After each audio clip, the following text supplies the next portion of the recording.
Happy Sunday! Ano na guys, magte-10 na pero makulimlim. Tingnan nyo ating devil's backbone. Yan, nawawala na yung pagka-pink. Kasi pag nasa direct sun to guys, ganito siya. Or mas pink pa dyan. Yan. Nabili ko to guys, ang liit lang, as in, ganyan lang, ganyan. So, isa rin to sa mabait na halaman. Actually, meron ako nito before, mga 2 years ago, nabenta ko na lahat. As in, sobrang lalaki. And ngayong Sunday, mag-repot tayo ng konting gymnos. And, ayan. So, may nalaman akong bagong tip when potting gymnos. Yan, tingnan nyo tong si crested natin na Inermis. Yan. Ang liit lang nito nung nabili ko. And tingnan nyo. Sagad na naman siya sa pot. So, ganyan yung mga crested. Napakabilis lumaki guys. So, tama nga yung sabi nila na mabilis lumaki ang mga crested. Ito, kaya ko sila tinanim guys dito sa wide na shallow pot kasi ang bilis nilang lumapad. Yan. And ang babait. Babait talaga nila. Ito, gusto ko na rin sana i-repot pero may space pa naman. So, hindi muna. Mababait din yung variegated guys. Akala ko dati maselan sila pero hindi. Mabilis din sila lumaki. So, ito. Then, eto, nai-repot ko na nakaraan. Kasi nakapat siya sa ganito. So, sagad na rin. Ayan o. Ganitong size, sakto lang sa kanya. Sabi nila, 1 inch daw between the plant and the pot. Yung mouth ng pot. 1 inch ang pagitan. Ayan, tulad nito guys. Ito, ano na siya? Dikit na siya oh. Kasi yung mga turns nila, pag tumatama na sa pot, yan, masisira din yung halaman. Ayan o, dikit na. So, ayan. Yun ang natutunan ko sa potting is 1 inch na, na pagitan. Inuubo ako guys. Ito rin, ire-repot ko rin to mamaya. Ayan. So, pag madami kang gymno, daming pots. Pero marami pa naman akong mga pots dito na used pots. Palit-palit lang sila. Mga ganito guys, oh, sakto lang to. Yan. Yung ganyang space para sa kanila.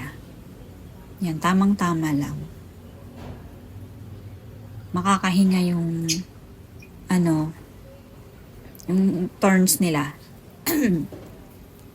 Ay, inuubo ako. Ayan o, ganito guys. Yan. Mga ganyang pot. Tapos, it doesn't matter daw kung short or tall pots. So, nasa pagdidilig na lang and sa soil mix. Ito sagad na siya, pero hindi ko ire-repot kasi halos wala naman siyang tinik, diba? Yan o, ang konti ng tinik niya. Tapos nakahiga pa yung tinik niya. So, hindi ko muna yan ire-repot. Ayan. Ayan yung mga pots ko guys. Nagpapalit-palit lang sila dyan. Ayan. Dito ko ilalagay si Inermis. Ayan. Tapos yung iba. Ayan. Mamili lang tayo dito. Mga used pots na to. Yan, masarap mag-repot guys, no? Lalo pag wala kang bagong halaman. So, pag wala tayong bagong halaman, mag-repot na lang tayo. And, si Gymno napakabait. Napakabait i-repot. Hindi siya maselan. And, ang ating soil mix, huwag kalimutan na dapat is mabuhaghag. Yan, CNS with Ramgo Soilless and konting rice hull. So, yun yung soil mix ko. para sa ating mga gymno. And ganun na rin sa aking succulents. So, napansin ko na, proven ko na yung soil mix ko na yun na maganda sa kanila. Yan. Konti pa lang yung roots niya. Kasi ilang ano pa lang naman to. October yata. Magto 2 months. Yan. So, sakto na yung pot sa kanya. Ang bilis lumaki eh. Yan. So, yan pa rin ang aking soil mix. Tas pang ibabaw ko talaga yung cultured soil.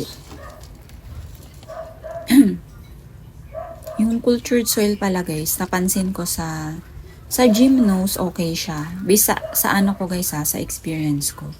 Okay siya sa gymno. Sa succulents, okay siya sa umpisa, nag-uugat.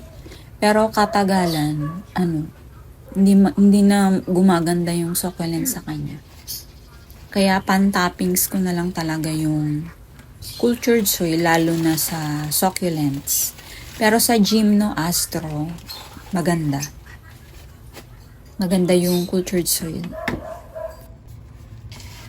So, itatoppings ko pa rin yung yung cultured soil kasi pricey nga siya. Pero kung puro na cultured soil, excuse me, maganda siya guys sa gymno and astro. Yan, pan-toppings ko lang kasi yan, para maganda lang tingnan. Hindi ko tinappings yung galing sa Thailand na makantab kasi madaling lumaki to. So, iaano ko din siya ulit. I-repat, diba? So, okay na tong cultured soil.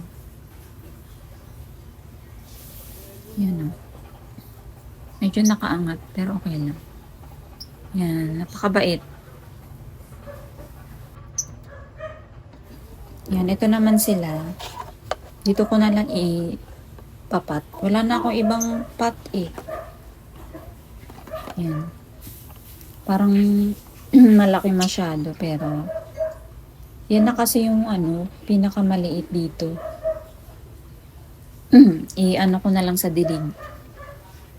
So, magkaidaran lang tong dalawang to guys. Yellow and itong black. Yan, tingnan natin ang kanyang roots.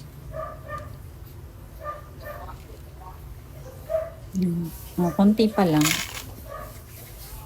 Konti pa lang yung roots niya, kaya iingatan ko na lang ang pagdilig dito kasi malaki yung kanyang paso.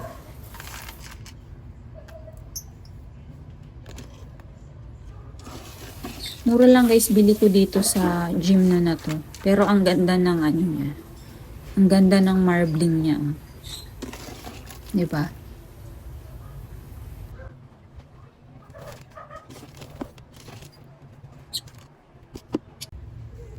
Yan, tingnan naman natin yung ugat nitong black. Oh, okay, so root bound na. Na na niya, nasakop niya na yung buong pot. Yan ang napansin ko guys sa sa less variegation, may less variegation na gymnos. Mas maano sila umugat. As in, ang dami nila umugat. Yung mga green, ganun. Kumpara sa mga maraming variegation na pink, may yellow. Yan, tulad nito. Ang dami niyang ugat, diba? Punong-puno niya yung kanyang pot.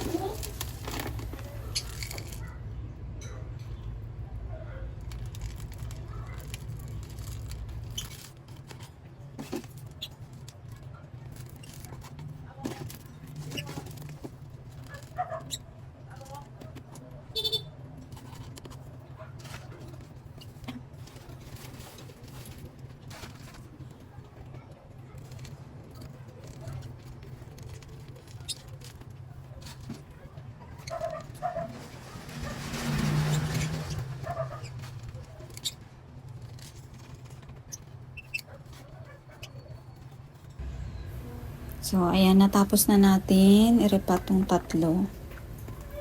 Ayan yung black. So, ayan na sila guys. Ayan, much better, di ba? kapag may space yung ating pot. Ayan, makakahinga na ng ayos. And ito naman yung ating enormis. Ayan, so pretty. Ayan, thank you guys for watching. Happy Sunday and happy planting. See you again soon. Bye.